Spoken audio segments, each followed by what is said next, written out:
Hello, Ryan. Hi. That was a weird way to do that. Should we start over? No, that's fine. It's good to mix it up a little bit. Hello, Ryan. Hi. We just had dinner. We did. And all throughout that dinner, I was thinking, this dinner's made up. Oh, somebody made it. Yeah. Somebody cooked it. Right. Because we ate out. We ate out, and we made out How with so? delicious food. We made out like bandits with that food. Did we? Yeah. Okay. We thiefed it. Sure. And the whole time I was like, everything that I know about this plate is wrong. How do you mean? I'll tell you. What's a vegetable? It comes from the earth. That's right. But what if I told you ain't no such thing? Oh, is this like a tomato is a fruit, banana is a vegetable? Because I'm totally on board with this. That's right. Oh, I guessed it. Ba-dam, ba-dam, ba-dam, ba-dam. Oh, you don't even know.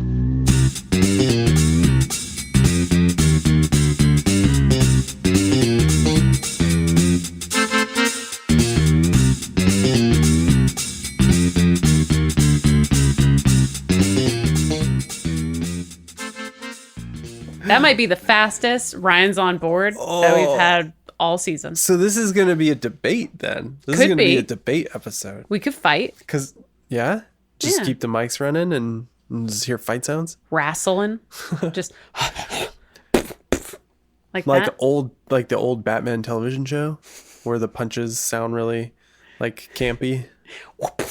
Yeah, exactly. Pow. Maybe we'll even do some like those little, Blamos. yeah.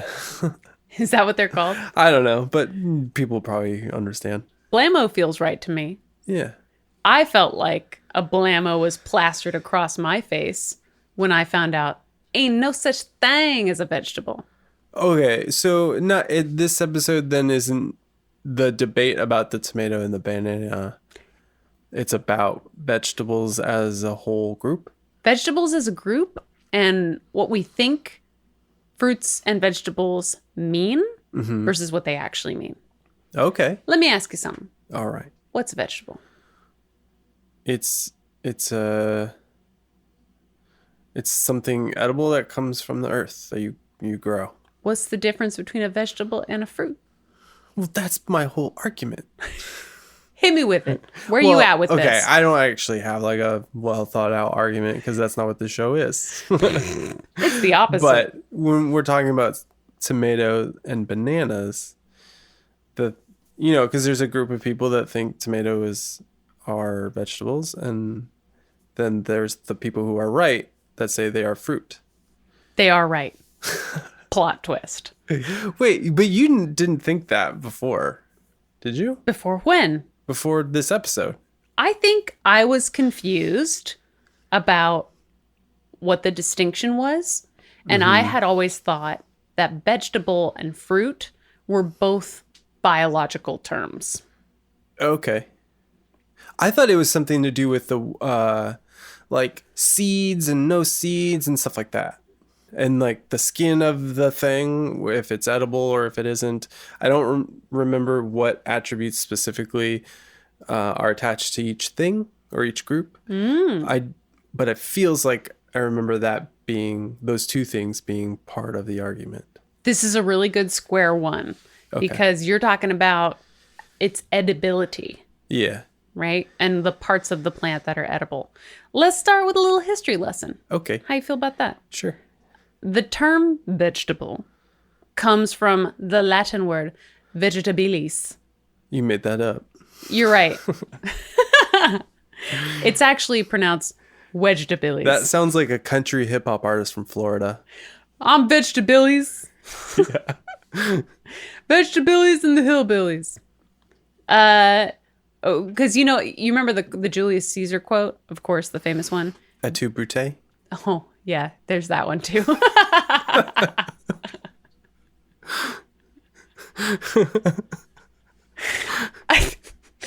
I was talking about the I came, I saw, I conquered Oh, one. yeah. which people usually say is vini vidi vici. Oh, that's what that means? Yeah. Oh. Yeah. I thought it was like an exclamation for sort of like Eureka. Well, kind of. I mean, if Or you... it kind of sounds like abracadabra, even. Vini vidi vici. Yeah. Uh-huh. That's Okay. how wars are won, actually. You just say those words over the battlefield, and Yeah. whoever says it loudest wins. Oh. We got a twofer. We got, yeah. That's what's great about Latin is its many applications. Yeah. In Okay. both church and state. We're getting off track. We are. But the V in Latin is actually pronounced with a W sound. So it'd be Vegetabilis. Oh, is that why?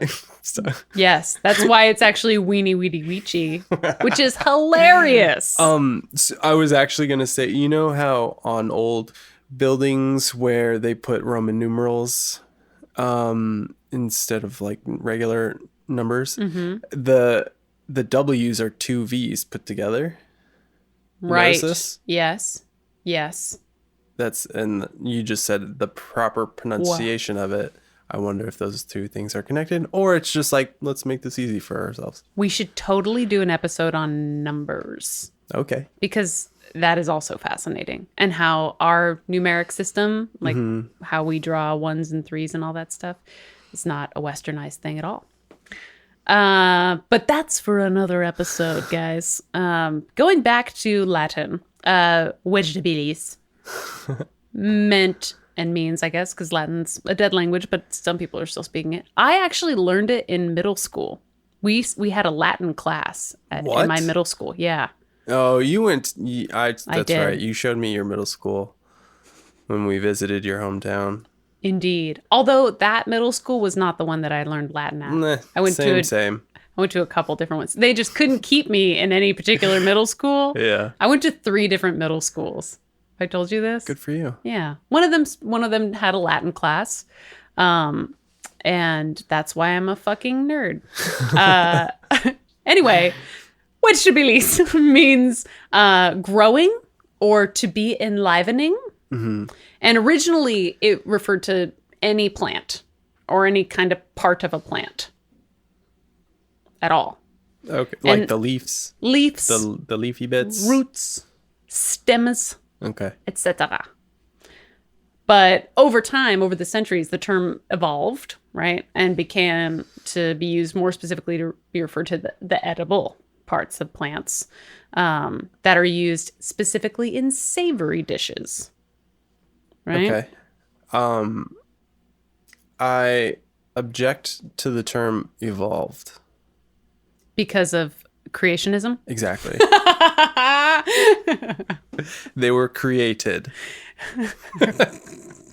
Can you imagine? Yes, I can. How dare you? Scary. Keep going. Shuddery. So over time, the distinction between vegetable and fruit really became a culinary one. What? Yeah, that's really all it is. It's a culinary distinction. Those rat bastards. Sons of bitches. That's why they're always so snippy on those cooking shows. Exactly. Because they're all power tripping a-holes. They think they're scientists, but they're liars. Yeah. They're liars. And so that sent me down a rabbit hole like, was this fucking big vegetable?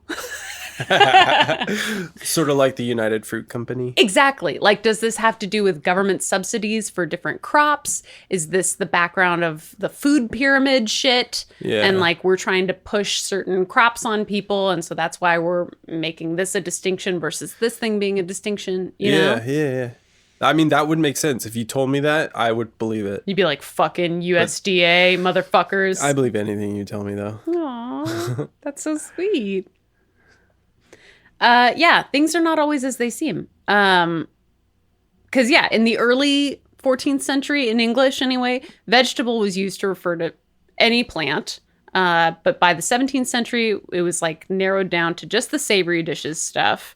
But some cultures don't even have, in some languages, they don't even have a term for differentiating between vegetables and fruits. It's just like, this is plant. Current Plant is languages? plant. Like in French, for example, légume refers to Peanut. Good guess. Vegetables. Oh, isn't that what a peanut is? A peanut is like the seed part of leguminous plants. We're going to get Okay. to that. Oh, sorry. We're going to get down to it. Jumping Don't even worry ahead. about it. But it's kind of funny because, when you're ordering a salad, you think you're getting a bunch of vegetables, right? Not me. What do you think? Meat. Meat salad, please. Meat salad. What would a meat salad look like? Be like slices of steak with bacon Bacon crumbles? bits over the top of it. Then would you have like deli meat really thin as like your lettuce kind of bed? Yeah. Yeah? Like what's the really thin? Like prosciutto? Yes. Yeah. Prosciutto? And then maybe like a little, like a melty cheese action. Just put cheese just to on make it healthy, you know? It's an animal product. Gross. That sounds disgusting. Cheese, milk, it's just liquid meat, right? Yeah, but you're actually just getting a mix of fruits and leaves. Yeah. That's all that is. I actually like salad. Don't you though? Yeah. So good. Well, you were I was a vegetarian for like a lot of years. like over 10 years? Oh yeah, definitely. I started when I was 17. That's right. And then I stopped when I was like 34, 35. What made you initially? Well, like 17-year-olds, they're just like, well, I'm going to try something. And so I did. And I was doing sports at the time. And I thought that maybe like it would help me eat healthier because I was doing track. And I wanted to like be very good at it and eat right. And so I thought maybe, because like also 17-year-olds just eat whatever the fuck they want. Garbage. Right. And so if it was a way to get me to stop eating burgers and stuff, yeah. And then it just kind of stuck because doing it that long, it was really easy to just keep going. And then it started not to sound very good. The meat, like and stuff? Yeah. Yeah. So. But it was never about the animals so much. No, it did become sort of about how, like, the production of meat, how kind of fucked up it is. Yeah. But no, it didn't start that way. But then you stayed vegetarian for a long time. Yeah. Yeah. I did. Yeah. Yeah. And it's so weird to me because as long as I've known you, you've been a steak man. Meat man. Steak and taters. Give me all the eggs and bacon you have. All of them. I don't think you heard me. Yeah. Which is such This is a my favorite. That was my favorite scene of that whole series. so good. I'm glad that I watched that show just for that scene. Parks and Rec is what we're talking about. Exactly. Get it together, listener. Figure it out. Yeah, that's so wild. I actually was vegetarian for quite a while too. When I first met you, you were trying it out again. Trying real hard. And I always like to say just trying not to eat the faces. Yeah. Things with faces. Which I thought was a weird way to say that. But funny. It was funny. Yeah. Gotta keep the humor about it, you know? Sure. Food is filled with emotion and nuance. Oh yeah. It's I'm very a emotional. very, very emotional eater too. Aren't we all? Yeah. It's a struggle. Speaking of emotions, Salad. salad. You're a peaceful man. I You like winter. I like salad. That's right. Let's talk about some botanical definitions. Okay. Let's get down to the nitty gritty, Okay. the science, because you know I love science. Science. Nerd. Nerd science. That's gonna be great with the God voice. Oh yeah, Fucking nerd. like that. Yeah. I like to bust that out sometimes in public with people that don't know me very well, and then they go like, "Huh?" Like they Yeah. look around, like Like, how did that sound come out of somebody so small? so little. I keep it all in my ass. That's where all the reverb comes from. So fruit, right? Yeah. A gay person. Got that out. Absolutely not. I did it for you.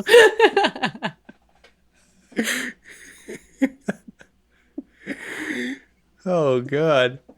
That's a gem. That one's staying in. That one's getting highlighted. Get canceled. I love the gays. Fruits. Do it again. Also known as homosexuals.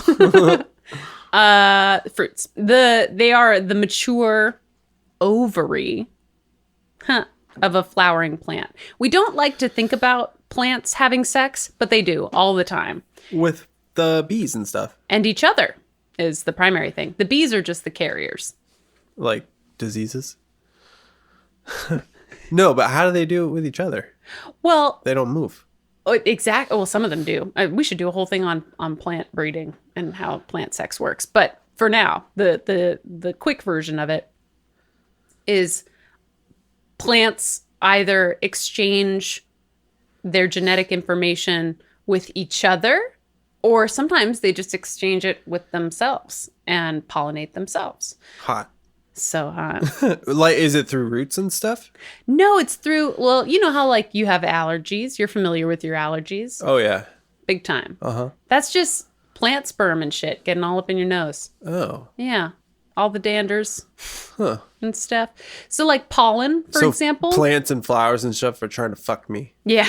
all the time. It's more like they're trying to fuck each other. You're just getting in the way. Oh, okay. Well, I feel better about that. Like they're just coming all over your face. all over this place. Okay. And typically those fruits, they'll contain seeds. But sometimes it's not super obvious that something is a fruit. Like, for example, a cucumber is like a pretty solid green. It can be used in sweet things, but we don't usually think of it as being a fruit, you know? Yeah. Uh-huh. But it's got the seeds. Right. It's coming out of the ovary. That's a little plant, you know. Yeah. It's fun to watch plants create fruit. Oh, like those time-lapse videos? Yeah. Yeah, those are cool. Because you can see how, you know, this little bud's coming out, it's turning into a flower. As the flower, you know, puts off its petals, it's making this little nugget, you know, and then out comes the baby fruit. But different plants make fruits in different ways. But I'm talking about tomatoes, of course, which are fruits. Cucumbers, peppers, squash. Those all fruit? Fruits. All Well, fruits. okay, so we're saying fruit though, but that is made up. We've established that as made up. Fruit is a botanical term. Fruit is a biological term. Okay. Vegetable is the culinary term. Vegetable, not a botanical term. Okay, I heard that wrong. I confused No, that. you're all good. Because plants are categorized in culinary ways by the parts of the plant that we eat. A fruit is just a part of that plant. Other parts of plants that we eat, like roots, carrots, bingo, exactly. How about a stem? Can you think of a stem plant that we eat? No. Asparagus. Oh. How about some leaves? Well, like romaine? Romaine, spinach, etc. What's celery? Stalk. Oh. The stalk. That now that you say that, it sounds stupid for asking. No, not at all. How about flowers? That Can you is think this of- whole show though, just me sounding stupid. It's not you sounding stupid. It's you sounding curious for knowledge, No. These are things I really should be Hungry. keeping to myself. hungry for learning. Because But I'm in- so stupid. Instead of keeping it to yourself, you're sharing it with the world. You know what's a shame? Huh? I should be more embarrassed that people listen to this. Why? Because I'm a dummy. You're not. You're Celery so not. stock. It's in the supermarket. I've been to the supermarket more than once. You've seen it. And I asked the question, what's celery? That's not weird. That's Okay. not weird. That's the whole reason why this is an interesting episode. All right. Because I would imagine, myself included, before I started diving into this, most people don't know that vegetable is just a culinary term. They think it's a plant classification Yeah. in and of itself. But like broccoli, that's a motherfucking flower. Really? Yeah. You got tubers, potatoes. What a tuber is a potato? Yeah. I was going to ask if that was a root. It's like connected to the roots. Yeah. Because they have the little thing. If you leave a potato out too long, it starts growing will stuff. Yeah. Potatoes and are then Shoeless freaky. Joe Jackson shows up and he's like, "Hey, get rid of that potato." Who's Shoeless Joe Jackson? He's the character that Ray Liotta plays from the movie Field of Dreams. That line that you just said is from.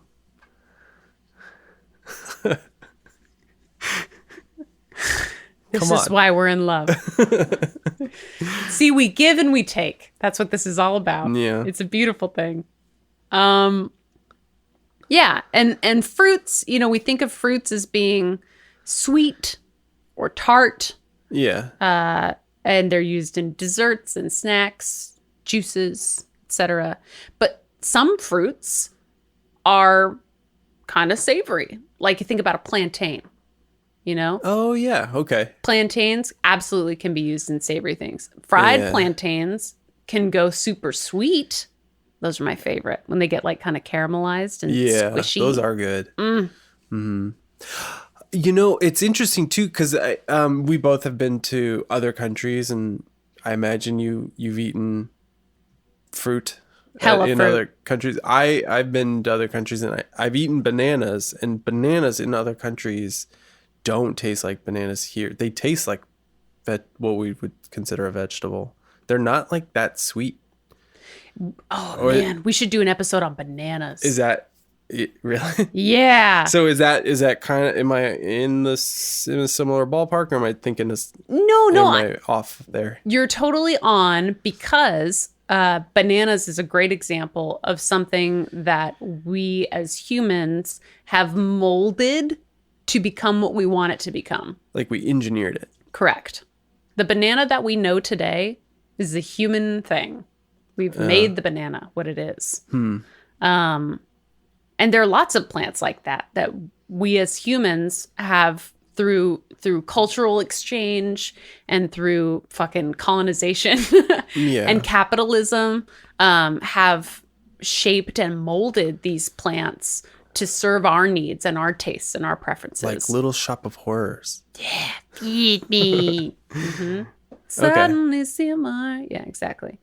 Whereas vegetables, they're going to be thought of as you're using those as in savory dishes. Like Yeah. they're the main dishes, their sides, maybe their salads, like green beans and carrots and lettuce and that kind of thing. Yeah.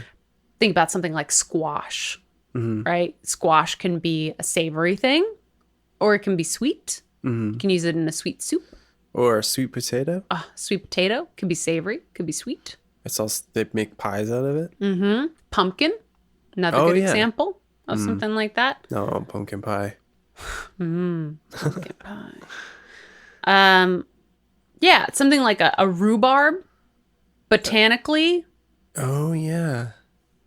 it's like celery, Right. Yeah. Yeah. But it's And often... like, sorry, I just cut you No, off. go ahead. But it's like really bitter, isn't it? When Rhubarb? it's fresh and not like cooked down and stuff, it's a weird flavor. She's like weird and tart Yeah. and bitter and strange. But then when you cook it down and get it nice and paired with something else too, then it has like a wonderful like a little sour tang to it. Yeah. Which is really yummy. And we put it in dishes like it's a fruit, Right. but it's not a fruit. Yeah. It's closer to what we might think of as a vegetable. And people joke about like ketchup being the vegetable in your burger. Oh, sure. Yeah. But it's not. Bitch is a fruit. Yeah. Ketchup's fruit juice. Okay, just for the record, though, when we had this debate before, you were in the tomato is a vegetable camp. I can't imagine that I was there because I feel like I've known about the tomato being a fruit thing for a long time. That's not how I remember it. You know what, though? You have the superior memory of the two of us by far. Encyclopedic. I've said it before and I'll say it again. It's like fucking Bruce Almighty with the room full of file cabinets and just keeps going. And then you're like, bloop, just pull out your little folder. Wow. I'm It's state. fine.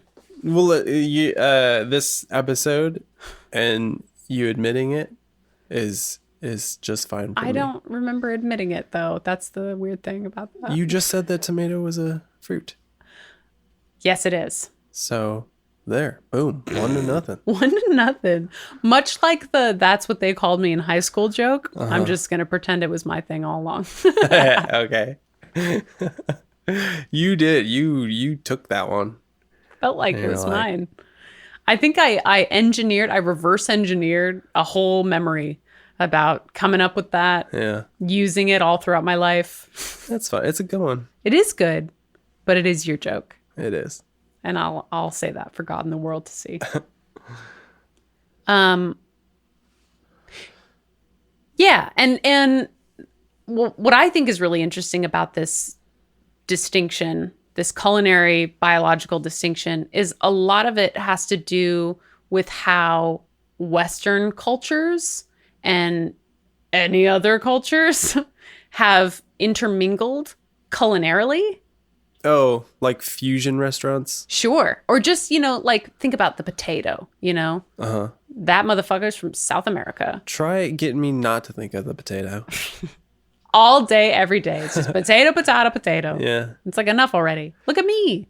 So the potato is from South America? Yeah. Okay. Or the tomato, Where's that from? South America. Everything good is from South America. Hey. Corn, South America? true. Corn, I heard, is not like nutritious in any kind of way. Is that true? I don't know anything about that. Oh, Yeah. I'll be honest with you there. okay. But it is fun to look at. Yeah. I like how corn is so many different colors Yeah. and shapes. But we only get the like boring corn. The plain old yellow? Plain old yellow. Yeah. Sad, really. We're missing out on the jewel of the field. Yeah. But yeah, Western quote quote cultures, we like to draw lines. We like to have distinctions between things. Totally. This belongs here and this belongs there. We put things in boxes and we like those boxes to all be the same shape and everything to go neatly in wherever we decide to put them. And ne'er the twain shall meet. Yeah. But things like avocados, jackfruit, etc. Those are like, they're kind of versatile, Have you Yeah. ever had avocado brownies? No, gross. I'm a goddamn American. Or what's that one stuff? I think it's a soy. Well, you wouldn't have because you can't do the soy. But I'm pretty sure. Oh! Or is it? It's a chickpea thing. It starts with an F. Is it like a dessert that they ruined with chickpeas? It's like it's a foam, kind of like a meringue situation that you make from the chickpea juice. Absolutely not. I would not have eaten that. And people, like vegans in particular, will use it to make like a whipped cream or what is it called? Well, if you think of it. Fabiola. I don't know. But as a result of all of these meldings of cultures and interminglings of cultures, suddenly we need to start thinking about how are we drawing those lines and what do they even mean? And do they matter anyway if we're just going to cook it all together and shit it out, Yeah. Food pyramid. Oh, yeah. Right. So we're going to talk about how it's bullshit? There could be a whole episode on the food pyramid. But going back to like how I thought that this is why this was the way that it was, fucking big USDA, Yeah.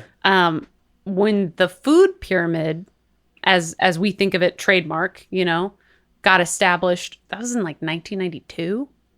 It was that recent? Like as the thing, Right. All divide. I know. I thought it was earlier as well. I would have guessed like the 50s or something. Well, we certainly have always had some kind of on high guidance about what we should eat from somewhere, Yeah. But in terms of it being like a program, as we know it, in the USDA established that around that time. And it was all about the fucking breads, cereals, rice, pasta, fucking carb city, right? Yeah. Not enough plants or healthy fats for that matter. Meat being a big guy. And that absolutely was influenced by government subsidies and trying to push certain crops over others. Yeah. Cereals are really interesting too, because you know how a lot of cereals will be like fortified with vitamins and stuff. Oh, yeah. That was very much a government initiative. Part of World War II science research was devoted to how can we get soldiers the most nutritious foods possible in the most compact, shelf-stable forms possible. Oh, sure, yeah. And make it transportable and easy to carry. And that's how we got Pop-Tarts. Kind of. Well, as a result of that, like all that research, the way that we thought about nutrition changed significantly. The way that we thought about preserving foods. A lot of those technologies came from war, unfortunately. Yeah, for some reason that sounds very familiar, and maybe we've even talked about it in another episode. But like, that's common, yeah, for all kinds of different things that we consider sort of normal today. It comes as a result of like an invention for soldiers or something. Yeah, well, unfortunately, there's a lot of money to be had in conflict. Yeah. Because there's a real push to solve the conflict in one way or another. And that's where the money goes. And so often a lot of these amazing inventions and discoveries and things kind of come as a byproduct to the research being done to wage war. Like the bomb. Like that bomb. So can I ask a question going back a little bit? Yeah. So the culinary influence separating fruits and vegetables. When did that? Do you have like a date or like a year? Time span that started to happen. So really, it's more towards the 17th century. So it was really far back. Yeah, that we started thinking of it as being like, oh, this is a savory part of a plant. Yeah. And then it shifted into these are their own thing. Right. Vegetables, green things belong in this category. And colorful things belong over here. Yeah, okay. Then this is sweet, colorful things. And this is savory, green things, you know? Yeah. But it's really not. It's just a culinary thing. Okay. It's just big Food Network. Yeah, and I'm sorry if you had said that before. No, it's fine. It's a good reminder that the linguistic term shifted pretty far back. And like, I'll acknowledge too, the pretty far back is in Western culture terms, right? One thing about the Western world that's kind of weird is our cuisine, particularly in America, tends to be very meat heavy. When we think about like what makes a dish, what makes a meal, we're like, all right, what's our big protein? Yeah. Right. Oh yeah. I mean, I've even heard you say that. Like we have our protein. What are we gonna have as our vegetable?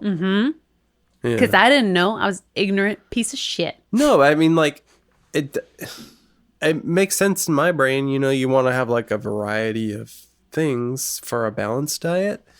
Is that kind of bullshit though? Is it from the food pyramid thing? Well, when we transitioned from the food pyramid to the My Plate, right, which happened in 2011, and that was actually further back than I thought it was, because I didn't really hear about My Plate, not really, until Little Guy talked about it. Yeah, well, I remember it when Samantha was talking about it. That would make sense too. Yeah. Because in their schools, you know, they're learning about that stuff just like we learned about the food pyramid. Right. But the government in 2011 realized that maybe that wasn't so healthy. They're like, yeah, it was bullshit. You're right. You know, they stopped getting... but now we got this new thing. And we promise this is science. You know why? Because it's on a plate. Fuck pyramids. And it definitely promotes some more balanced proportions of of all those different things. But it's still culinary classifications, because at the end of the day, it's talking about food. Sure, yeah, and that's like the way that we would understand it. Because if they went on a purely scientific categorization, we're all dummies and probably wouldn't be able to make sense of it. Well, what I think is interesting is it is kind of assuming that we're dummies, because by distinguishing fruits from vegetables, but including fruits in that vegetable category, just ignoring the fact that they are fruits, right, and not acknowledging that just different foods have different nutritional benefits to them. Yeah. It is kind of assuming that we're dummies. Yeah. You know? Uh-huh. Like, instead of just saying, eat a variety of plants. Yeah. But we'll plant. And then the people are just going to go out their yard and start munching on the grass. Sad, you know? Yeah. Like, I wish they had a little bit more confidence in us. Well. Because as a result, I feel like this is really common, that people feel like vegetable is a biological classification. Yeah.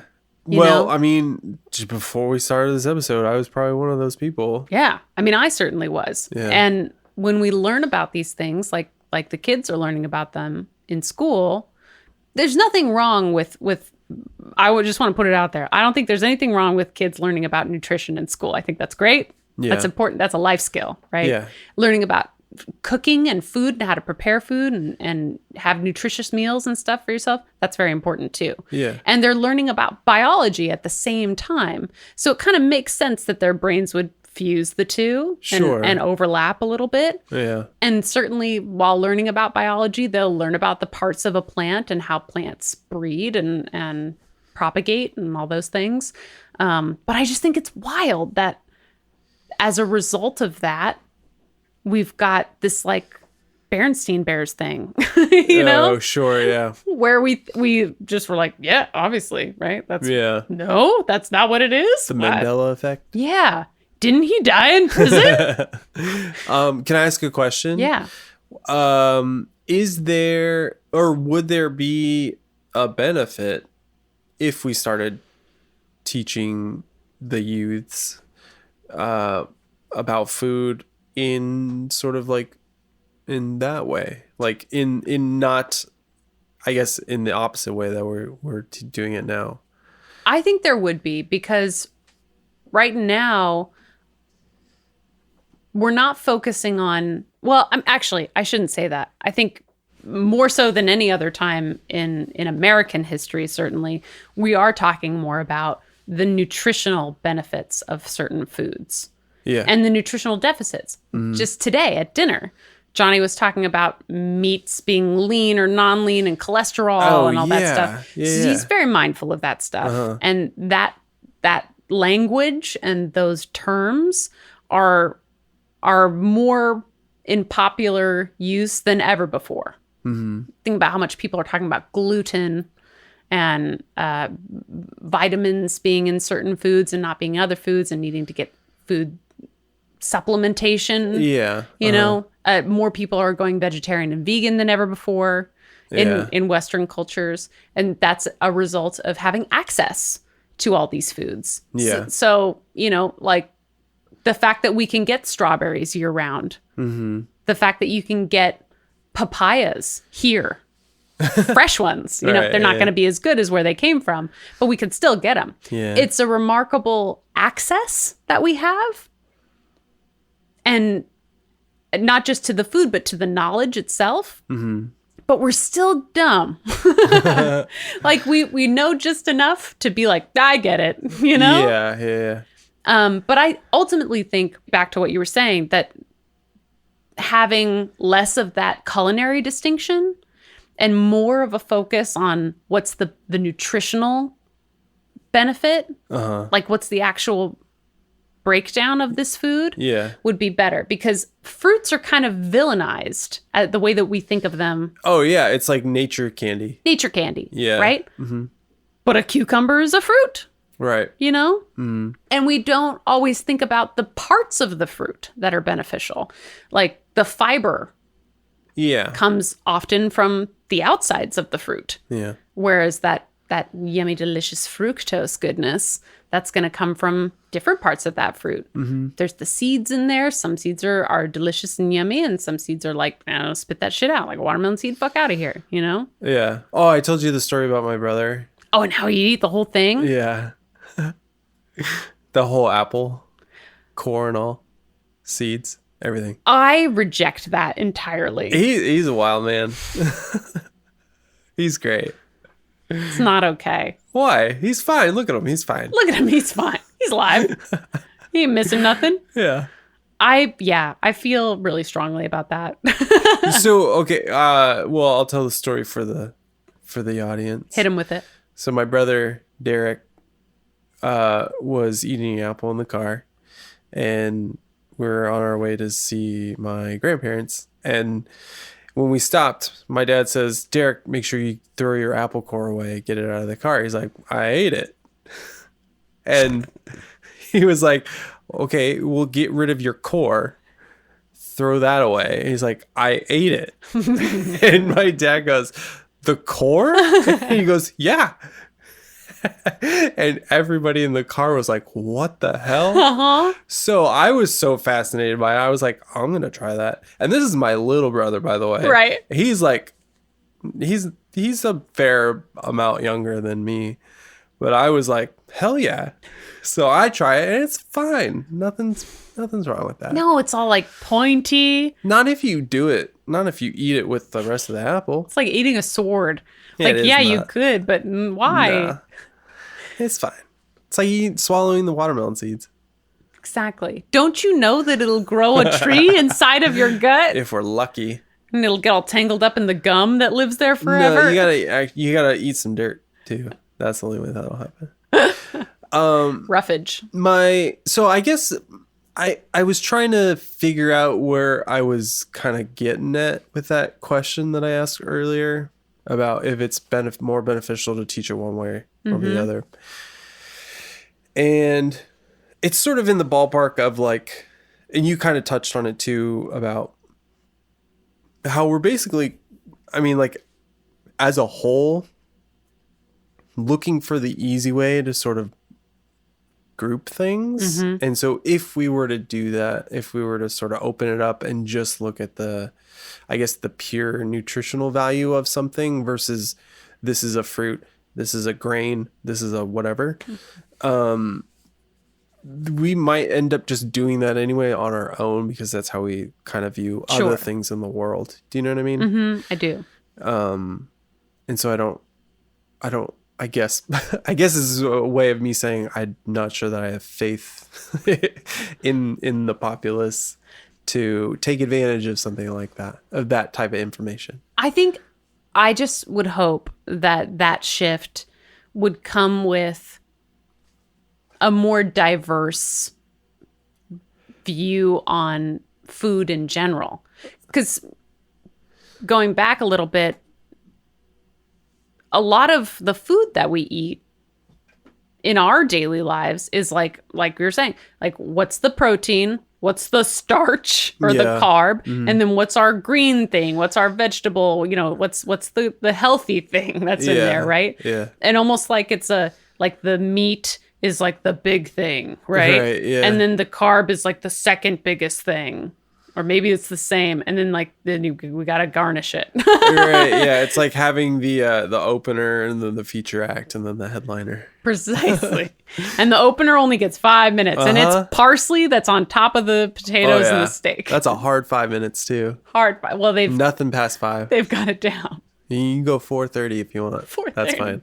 You gotta allow time for the clapping. That's really important. Because other cultures have way less of a focus on meat. Oh, that was going to be my question. Oh. That was my Yeah, okay, cool. Keep going. Well, hit me with your question. Well, and you touched on this too, and I just kind of wanted to get more context in a timeline way about how other cultures see food and if there are other cultures that are sort of doing it the other way.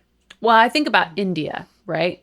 I was just thinking about India too. Really? Yeah, when I was thinking about the question, that's what I was thinking. What do you think of when you think of that and as it relates to India? Well, I don't even have like a really good example of why I was thinking that, but I just remember, and to be clear and to be sort of forthright with the audience, like I don't really eat a ton of Indian food because it fucked me once, and I never want to do that again. Dead to me. But I do feel like there are what I would have considered weird pairings with their dishes. You know what I mean? Mm-hmm. So Like, what's this eggplant doing in here? yeah, exactly.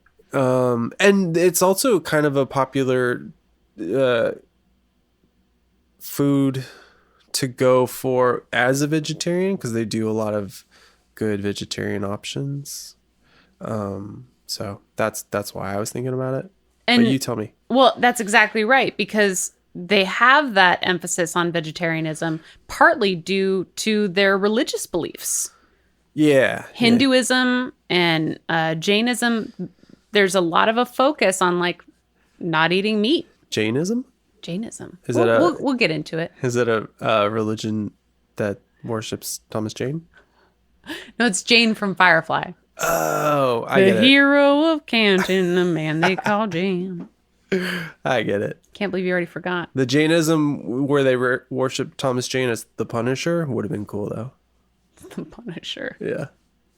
No, we've got that here. It's the "Don't Tread on Me" people. That's different. Yeah.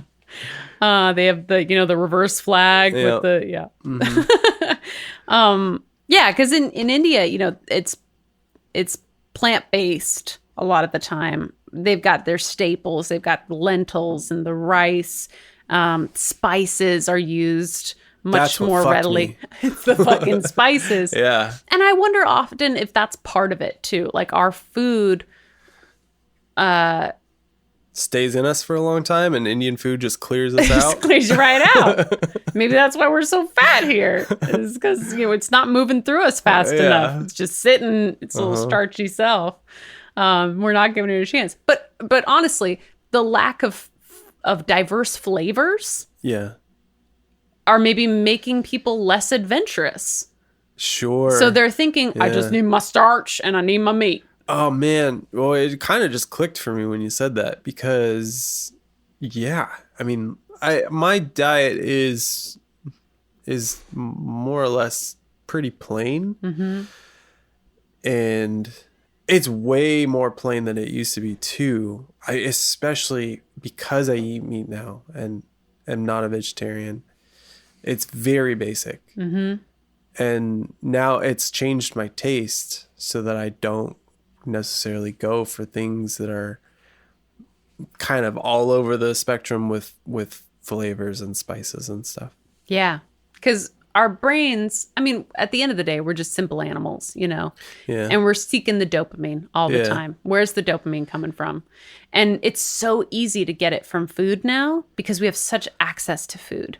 Yeah. And we're like, I'm sad, candy, Right, yeah. I'm sad, meat, blah, blah, blah, carbs, sugar, it's just easy. It's so easy that we've become lazy with our food. Yeah.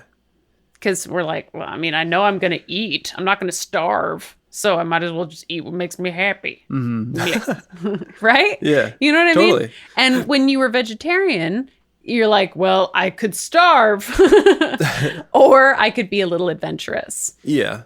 I think about like jackfruit being used as a meat substitute. Oh, yeah, I remember that. And this was finding out about that after I had started eating meat again. I didn't even want to try it. Really? Because you were like, I could just have meat. Exactly. Yeah. Yeah. Same with there's a type of mushroom. Is it the oyster mushroom?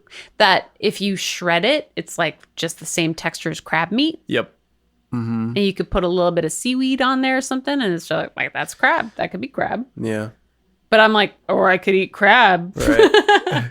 The bugs of the sea, but delicious. So good. Yeah. That reminded me of another story. So my mom, when I was a vegetarian, She's great. She was like try to make things that were healthy for me, so to make sure that I was getting So sweet. right. And Because no one else was doing that in your house, right? no, not at all. I wasn't even doing it for myself, even though that was the whole point of it. Yeah. But she would make mushrooms in a way that tasted like meat in a weird way. She cooked them in meat gravy. No, I don't think she did that. Yeah. I doubt she did that. But because I was like, ew, mushrooms, I don't like those. So she made them and she made me try it blindfolded. She's like, close your eyes. Here, try this. And I didn't know what it was. But they were delicious. Yeah, so I imagine that because those vegetables are so versatile, and maybe by necessity in other cultures that you can make anything kind of taste like anything else, right? Well, that's what's kind of fun too, is like a mushroom's not a vegetable. Oh yeah, it's a fungus. fungi. Yeah. Exactly. But we loop it in because it's like, Sure. that's a healthy thing. It's a good example of how dumb. No, I think it's a good example of just how pervasive this misunderstanding is. That we're like, anything that's not meat is a fucking vegetable. And anything that's not a vegetable, that's a plant, is a fruit. Right. You know, we're just lazy with it. Yeah. And it's a result of our lack of adventurousness. Mediterranean foods. There's lots of nuts. There's lots of seeds. There's oils, olive oils and stuff that are being used. Yeah. It's just more diverse than the culinary stuff that we have here. Lots of East Asian foods, heavy reliance on rice, obviously, but lots of vegetables, lots of tofu, soy products. And I remember when I was doing most of my traveling, we would stay with families that actually lived there, with people that actually lived there. We'd have homestay families, right? And we'd eat the food that they would eat in their homes. And I was always shocked by, how many dishes they had. Yeah. Like how many different dishes. What were you laughing at? Oh, I was just thinking how funny it would be like, where's the McDonald's? Well, fucking. Like, quick side note. I remember when I went to New Zealand for the first time, like when I landed, there was a McDonald's somewhere near the airport, maybe even in the airport. I don't know. But I remember being like, I got to try it. Just to see if just it's different? To see. And it was fucking disgusting. Was it? Their ketchup was so sweet. I've had that. Yeah? It's weird. It's weird. Yeah. And I remember thinking like, ketchup's not supposed to be sweet. Yeah. This is like semi-sweet at best. It's because we put salt in fucking everything. But it's fruit juice. Yeah. Right? You know, like, why wouldn't ketchup be sweet? Tomatoes is a fucking fruit. Yeah. But yeah, in all of those homestay families, there were like at least 4 dishes on the table. Different dishes. And if there was meat in them, it was small. Like not just a small amount, like little pieces. It was almost like reversed proportions. Oh, so it's not the featured player. It's just like It's the opener. Yeah. It's just the little bit of little zhuzh, little umami flavoring on there. Yeah. Like I don't remember ever seeing like, here's a steak, you know? And part of that is because meat is expensive. Yeah. Oh, and it's expensive. Well, I mean, I'm sure that this is what you mean by that, but expensive to buy, but expensive to produce. Exactly. And in a lot of the places that I was staying in, they were villages, and it's not like they had a supermarket close by that they could just hit up. So if they were having meat, What about Uber Eats? well, they don't call it Uber Eats over there. Oh, what do they call it? Comida rápida. New idea. That's how we make our That's first ours. million. Don't take it. Yeah. No Oh supermarket. yeah. No supermarkets. So it's not like they could be like, oh, we're going to have fried chicken for dinner. Yeah. And get all these things as our sides and stuff. No, they had to prepare these things in advance, make sure that like the crops were in season. And if you were going to get something that you didn't grow yourself or didn't have access to at the village market, you had to be able to know that you could get it from somewhere, from your neighbor or from somewhere in the village. And you didn't really eat meat unless it was like a celebration, like at a wedding or... you know, like you just killed the pig. Yeah. Like it is a big deal. Right. To have meat around. And you had to make that shit last. So that's why I was like, small little bits and pieces. The best meal I've ever had in my life was in China. Also, real Chinese food is fucking delicious. It's so amazing. The Chinese food that I've we had have panda. here. Panda Express, I mean, not actual panda. If you could see my face, I've eaten panda. Well, good, because they're fucking stupid. And they don't deserve... Anyway, you listen to the panda episode. Yeah. Chinese food? Best food I've ever eaten was in China. It was at a Buddhist monastery. And they just made us a spread of completely vegan... It wasn't even vegetarian. Like, there was no animal products at all because they're Buddhist. And it was just all plants. And they used each plant in the most interesting ways. They cut them and prepared them in such beautiful arrangements. And I just remember thinking like, I am an uncultured swine. The way I think about preparing food is so boring and basic. And I think of myself as being a pretty decent chef. Like I put together food that you like to eat. Oh, yeah, all the time. It's yummy, but man, is it lazy. Man, is it so uncreative. And these people were just like, they were artists when it came to the food. And it wasn't that it just looked beautiful. It was just creative. This is really interesting because it sounds like the more advanced we get with our... basically everything, but because we're talking about food, the more we get advanced we get with technology that supports cooking and all of that stuff, and like farming and crops and everything like that. The more we advance with that, the less creative and more boring our meals are. Do you see what I'm getting at? Is so like on one hand it's going up in terms of sophistication, but down in terms of maybe like how healthy it is and how adventurous it is or how diverse it is. Where on the other hand, you've got something where they're just kind of getting by with what they have available to them. And it's making them, I guess, think outside the box.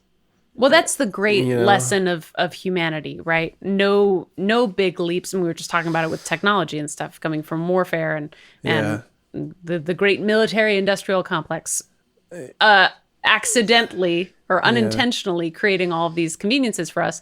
But the same is true for cultures history wide, is that the best things come out of necessity. Exactly. Yeah. And no truly great leaps come from times of ease. Yeah, totally. You know? Mm-hmm. And while I think you're right on a mainstream level, we are so lucky to be alive in the time that we are because we have access to all these foods from all over the world that we normally would never have access to in all seasons. Like having strawberries in January is insane.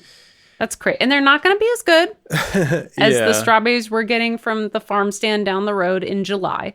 But we have access to them, which means we can be more creative if we want to. And we have access to these incredible restaurants that are being creative. I mean, I think about Tartuca, right? Where you've got fucking fiddly fern spirals and black beluga lentils and edible flowers that they put on things. So chefs are being creative and they are challenging us to think a little bit differently about how we think of food as not just being like I just need to eat and make myself happy. But like, this can be artful. This can be creative. This can be nutritious at the same time. We can use what we have, like the farm to table movement, which is so funny to me, by the way, because like, yes, support it. Awesome. Cool. But also hilarious. That's what humans have been doing since we became hunter gatherers, you know, like the fact that that is a new thing to think about, getting our food seasonally directly from a local place. Yeah.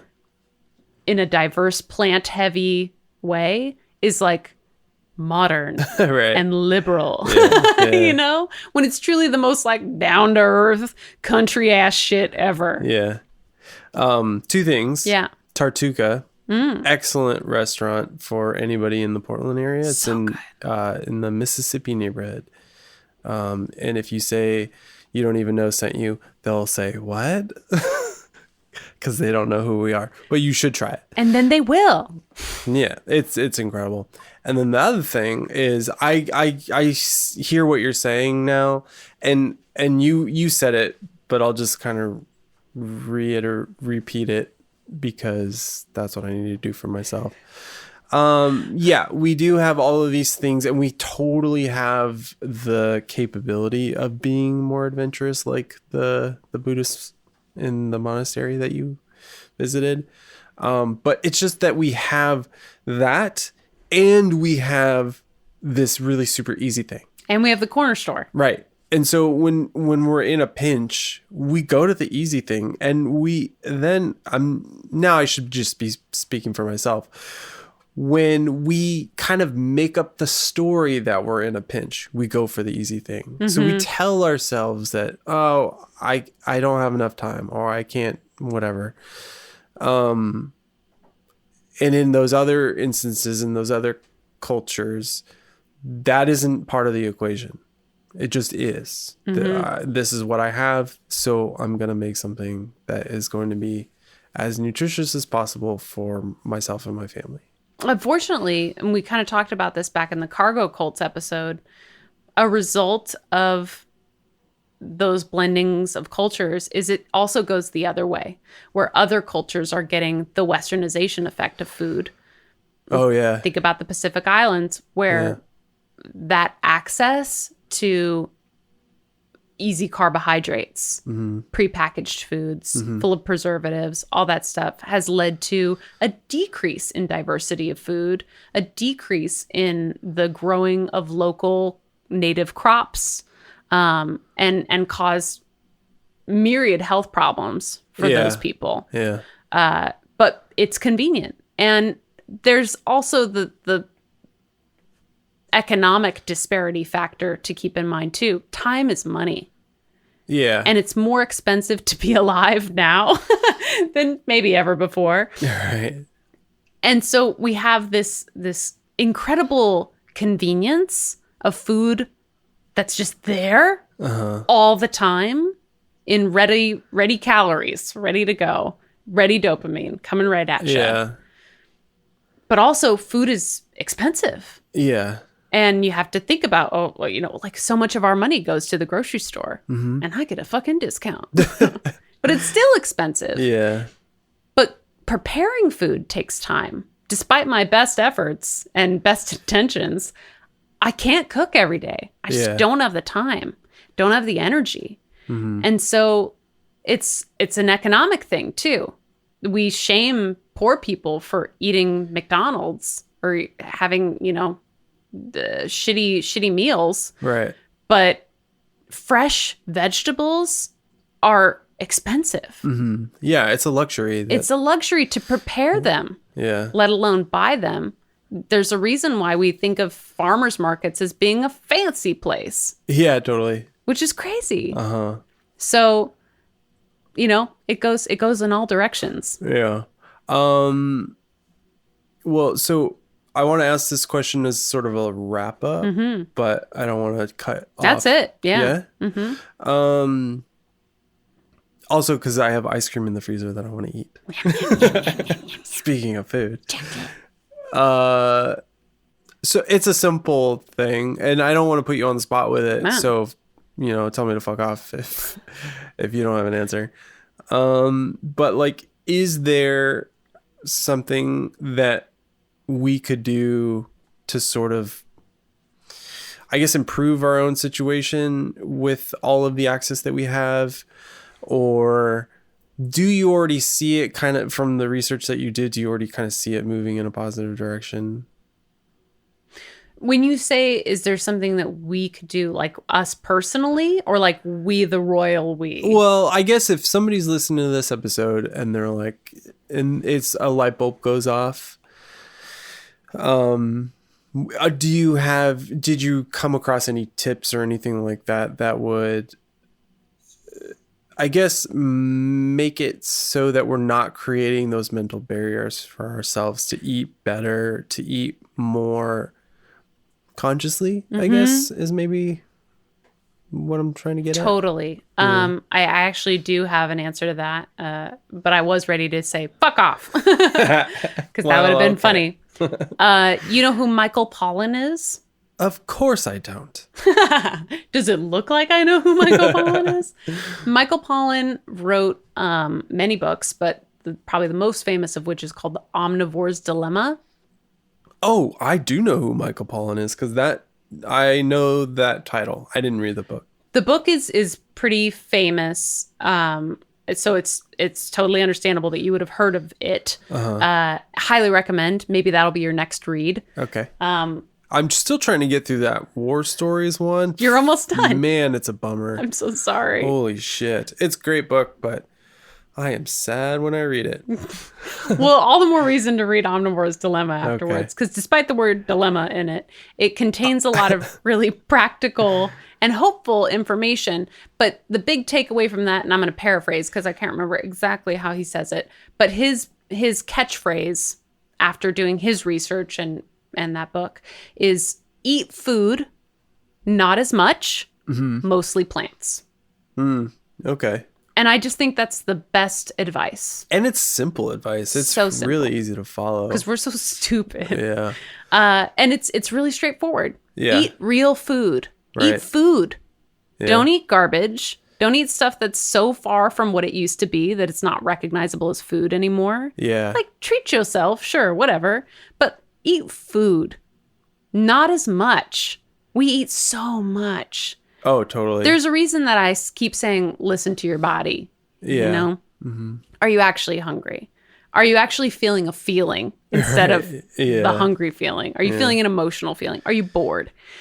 Just don't eat as much. Yeah. Stop when you're full. Eat when you're hungry. So eat food, not as much, mostly plants. Yeah. Not vegetables, not fruits, just plants. Just think of them as plants. Just eat mostly plants.